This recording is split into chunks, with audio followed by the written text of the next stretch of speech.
And when people talk about the roller coaster, it's actually a roller coaster with like super highs and super lows, right? And there will be times when you doubt your conviction. And I have doubted before, same with my co-founders. And looking back, I would just go back to being laser focused on your conviction and your interests. And that should be the guide into, yeah, how you navigate through your entrepreneurship. Hey everybody, Tanner here with WAGMI Ventures. On today's episode, we have Jaemin Jin, co-founder and CPO at Magic. For anyone who's new, this is the WAGMI Ventures podcast, where we do snapshots with interesting builders and founders from across Web3. Check out wagmiventures.io to learn more about the syndicate behind the podcast. But for now, let's get into it with Jaemin at Magic.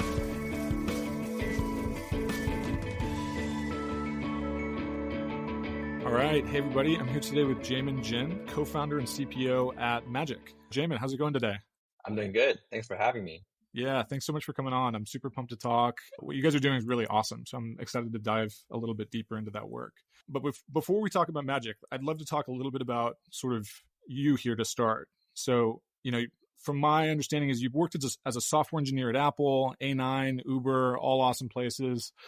I think my first kind of curiosity was like, how did that work intersect with your sort of earliest initial interest in crypto? And how did all that sort of lead to the genesis of Magic? Yeah. So I'm an engineer by background, and I was actually interested in finance first. And then I got into technology after through engineering. And I felt that going through engineering first would open up more doors for me to get into many different verticals. And I did try out many different companies, starting with Apple, A9, which is a subsidiary of Amazon, and then Uber as well. And actually at Uber, I got to work on many different tracks. So for example, I got to work on scaling a couple systems. At the same time, I got to touch the money system as well, and then the ledger system, and also like the booking and scheduling system as well. And that's where I learned, okay, like I really like finance. I want to work at either a company or in an industry that that provides an intersection between technology and finance. And that actually naturally led me to blockchain. And I learned about blockchain in 2016 through Ethereum. And funny enough, Talik is also from Waterloo, and I'm from Waterloo. And all of the co-founders are from Waterloo as well. And that got me Cool. even more interested in looking into Ethereum. And I started going down the rabbit hole. I learned about MakerDAO and Augur, the betting protocol at the time. And yeah, it was just fascinating to learn how both protocols work. And that's when I pretty much decided like I wanted to start working in the blockchain industry. Love it. Okay, perfect. So can you explain what Magic does and really like what does your team seek to enable with what you're building? Yeah, so Magic has been existent for 5.5 years and counting. So I would say, but our vision has pretty much stayed the same. Like we want to enable the best onboarding experience for the end users. And our goal is really to unlock Web 2 so that we can make Web 3 mainstream.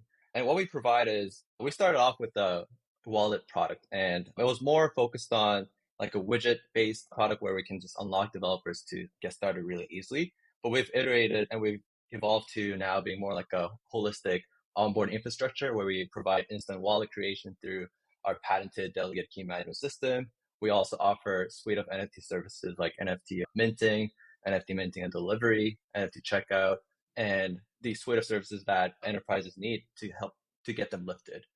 So that's pretty much what we did today. Very cool. Okay.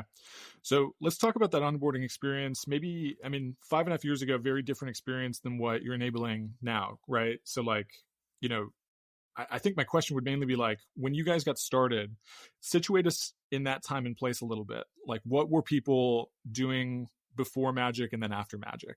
And how did you and your team think about sort of breaking down the problems that needed to be solved to make it a better, maybe kind of more Web 2 onboarding experience for the end user? Yeah, so before Magic, this was in 2018. And at the time, there was only MetaMask, I would say. And we saw a clear need for a different type of wallet solution that was different than MetaMask. And MetaMask does a great job as a like extension or mobile app and really focused on like the portfolio management and then enabling crypto savvy users to be able to navigate through different apps, right? And then it has many power features as well. And how we thought about a different wallet solution was we want to build a solution where there doesn't need to be an extension that needs to be downloaded or mobile app that needs to be downloaded. And also when it comes to login, we want to offer an easy way for the users to be able to log in through traditional like Web2 familiar logins such as email, like SMS or social logins. So that's the angle that we saw. And it really came down to, okay, like we believe in this technology, blockchain will be mainstream in the future. How do we see the path into helping Web2 users to be able to use Web3? And that's ultimately how we decided that we should go with a very easy onboarding solution and going back to the SMS, like email and social login. So that was how we started in 2018. And then after Magic, it wasn't just about helping end users to be able to log in with these forms. It was also about enabling developers to easily develop dApps and also easily be able to use our technology with their existing Web2 stack.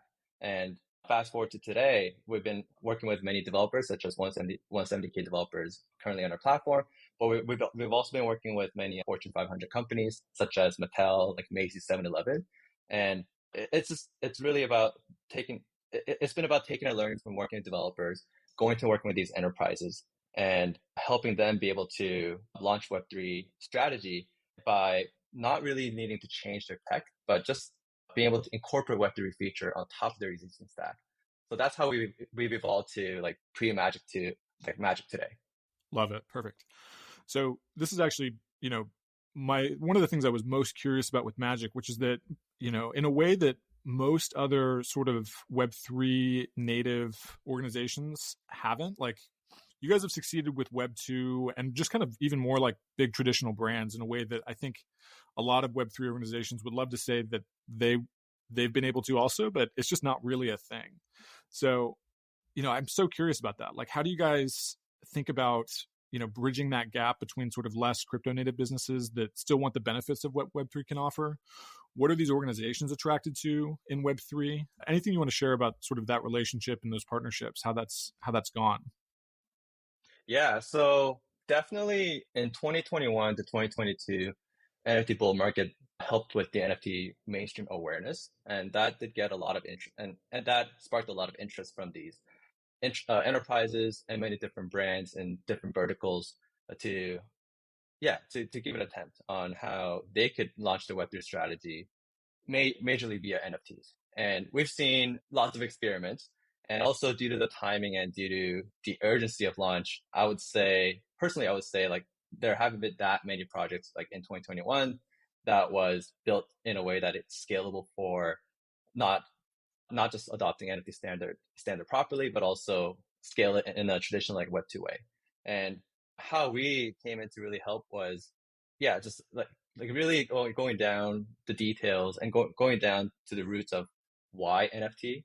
But at the same time, like you don't need to build these NFT dApps from scratch. Like there's certain parts of NFT that you can adopt as just a feature and then plug it into your existing Web2 stack. That's the approach that we took. So for example, Mattel would be one. And how with Mattel, they have IP such as like Barbie dolls and Hot Wheels NFTs. And they did a series of Hot Wheels NFT launches. And interestingly, they actually made millions of dollars with hundred thousands of packs that they've launched with us. And what they needed was pretty much convert that IP into a digital twin.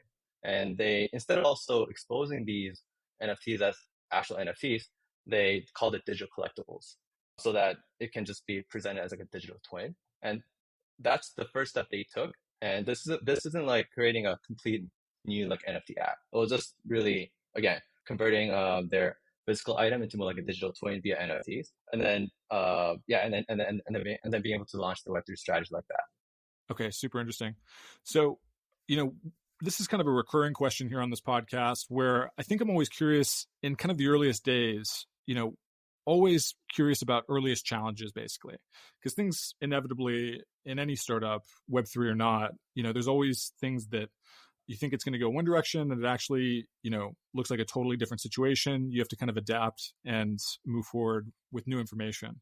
So I think I'm most curious, 5.5 years ago, what were maybe one or two of the earliest challenges that you and your team had to think through?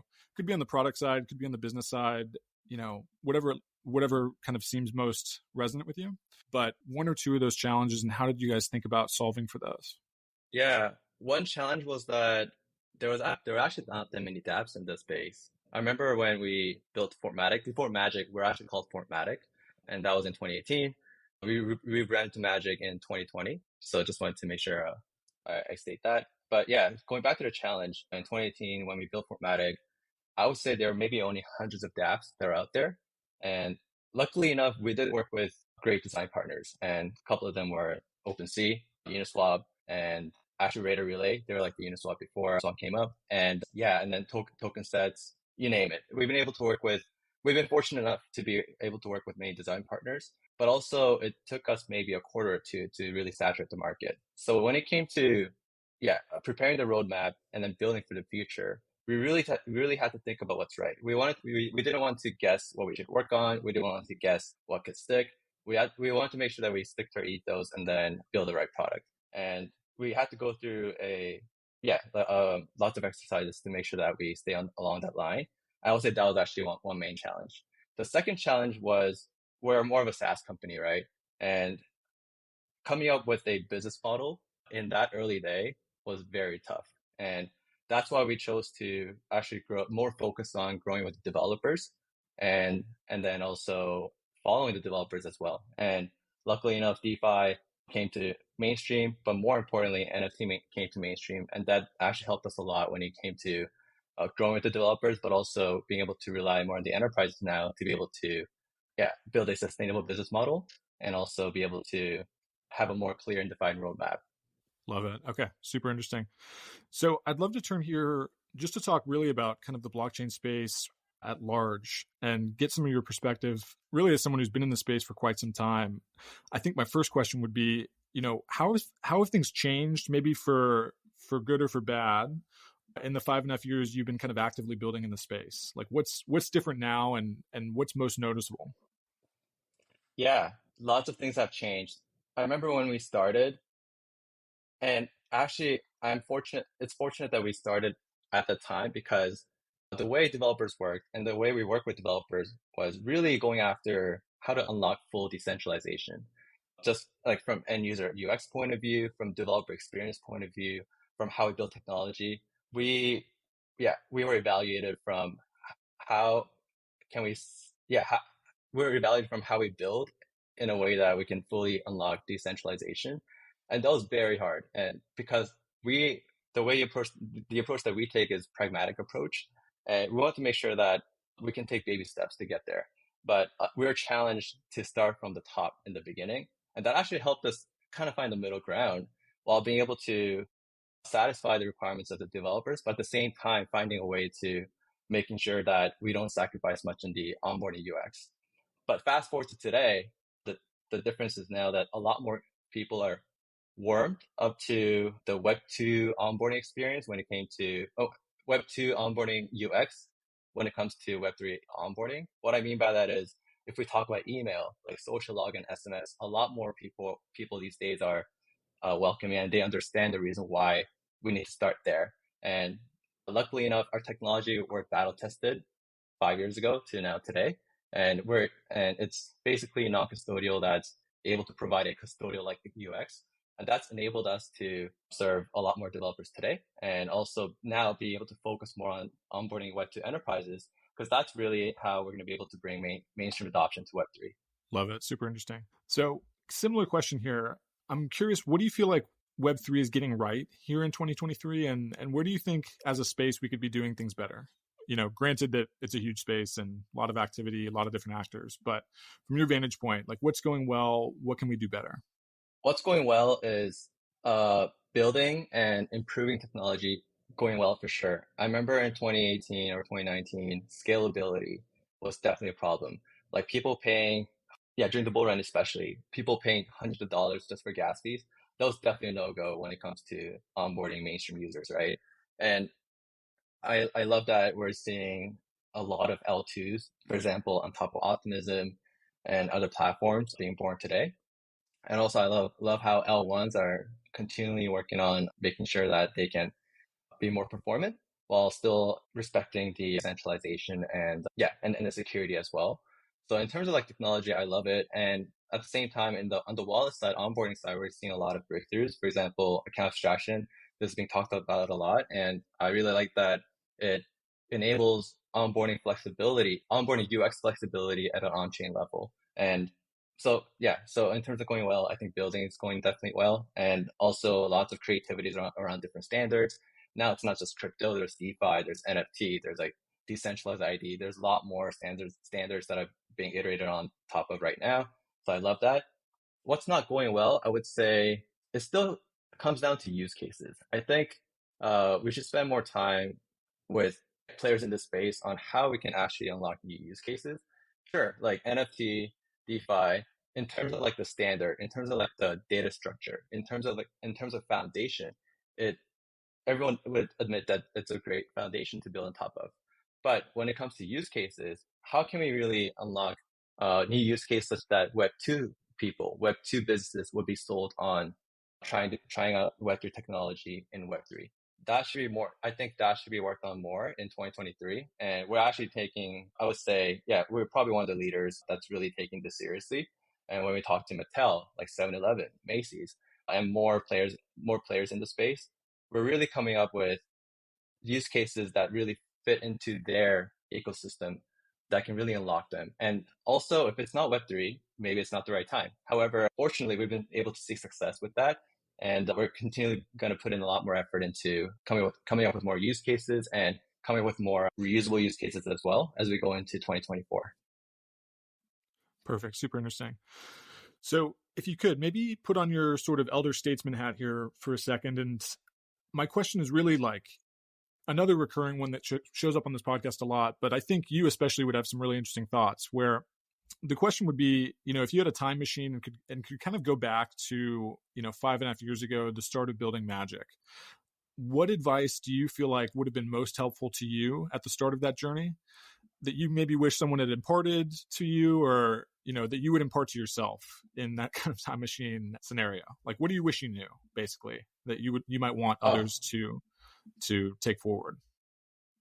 that's an interesting question. Yeah, I have many points on this actually. Let me think about the top three. I think the first one would be conviction. Never doubt your conviction. And when I jumped into blockchain space in 20, uh, when I started learning about blockchain, when I professionally jumped into blockchain space in 2018, I knew that this is a space that I want to work in like forever. And but like there's always difficulties as an entrepreneur when you start a company, and there's always highs and lows. And when people talk about the roller coaster, it's actually a roller coaster with like super highs and super lows, right? And there will be times when you doubt your conviction. And I have doubted before, same with my co-founders. And looking back, I would just go back to being laser focused on your conviction and your interests. And that should be the guide into, yeah, how you navigate through your entrepreneurship. I think that's one. The second one is, yes, like Web3 space at the time was very early. I think even today it's early because the potential is massive, right? And in the earlier days, yeah, like we, in terms of interest and in terms of how we thought about the future of the space, we did have questions about that as well from business point of view. But really, if you're like heads down on building, and if you're heads down on building with the developers at the same time, there's always a way to figure it out. And if you build the right product, if you build a product that people will love, that both end users and developers, there's always a way to figure it out. So that's what I would give. That's the two advice that I would give to myself. And then the third one is yeah, I mean, it's a journey, and good and bad will happen, but it's also life. And I think that's very important to know, because like sure, like entrepreneurship and the startup that you do is very important uh, part of your life. At the same time it's just life. So you should just try to have fun, and then just take it as it goes. And it's fine if you fail, if you find if you succeed, and that's life. So that's what I would give to myself. Yeah, that's great advice. I think that's good advice for startups and great advice for life. So maybe a couple last questions here for you. First question would be, if I were to say the future of Web3 is blank, how would you fill in the blank from your current vantage point? That's a great question. I would say the future of crypto is accessibility, and I see this in a couple different ways. In today's world, not everyone is using internet still. Not everyone is using the latest form of money, like in digital form, right? I'm not talking about crypto yet. It's just in the like traditional DB style. And I think what crypto can really enable is help these countries or continents that have not been tapped into the latest technology to be able to skip that and then go into a new level, which will be crypto. So when it comes to transacting like through money, when it comes to transacting messages that involve, I mean, exchanging messages that involve money, just by being able to use crypto, yeah, like it will have solved the traditional barrier that the previous barrier that they've had. And also with crypto, it just gives them the new opportunity to focus on the new foundation technology instead of having to go through the digital form of money that we've been using today as the first infrastructure and then go to the crypto infrastructure after. So by the end, obviously, like US and the other countries that have been using traditional form of money, and they should be able to, yeah, they already have the infra to adopt crypto pretty soon, but also the trailing countries that can adopt crypto at some point they'll be able to do that. And by the time everyone adopts crypto, I think that is what accessibility really is. And we all know with crypto, it's just, like it's just a foundationally better technology. So to me, crypto is accessibility in the future. Love it. Okay. So, Jaemin, last question here. What is your team working on right now? And what's the best way for people to follow along on the journey? Yeah, so my team is continually working on how to onboard Web2 companies onto Web3. And a lot of people talk about Web2 to Web3, but I think there's one step in the middle that we need to introduce, which is Web 2.5. And sure, like we have this idealistic idea of how to enable all like full Web3 features and capabilities for these Web2 companies, so that Web2 company can suddenly transform from like a Web2 company to, let's say, like OpenSea or like Uniswap today, right? And sure, like ideally that should happen in the future, but I think there's a step in the middle. And that means first, just keeping the UX exactly as is in the Web2 world. Because from UX point of view, Web2 is actually great UX. But below the UX, the back end, how it works under the hood, like that can be swapped out with Web3. And that's what we're focused on in the beginning. I mean in the middle right now. And just showing, as I have mentioned, the examples like Mattel, Mason, and 7-Eleven, we're looking to work with more enterprises to help them adopt Web3 technology in the back end while being able to keep the same UX. And also these enterprises are huge and they have a lot of customer requirements, and they have a lot of feature sets that they require, and we're in the middle of expanding our feature sets to be able to really meet their requirements at an enterprise level as well. It's not just the UX, like they need enterprise grade security, like compliance, reliability, scalability, you name it. And that's a lot to cover. And thankfully, yeah, with the latest funding that we have, we're now able to tackle this at a holistic level. And yeah, we have a Twitter handle, Magic Labs. You can follow us there, and we'll be coming up with more exciting announcements and partnerships. Very cool. Jaemin, thank you so much for coming on the show. Super interesting stuff you guys are doing, and really important too. Just, I think everyone in the space can appreciate, the mission and what you guys are building. So, thanks again for coming on the show, and have a great rest of your week here. This was really fun. Thanks for having me. All right. Take care.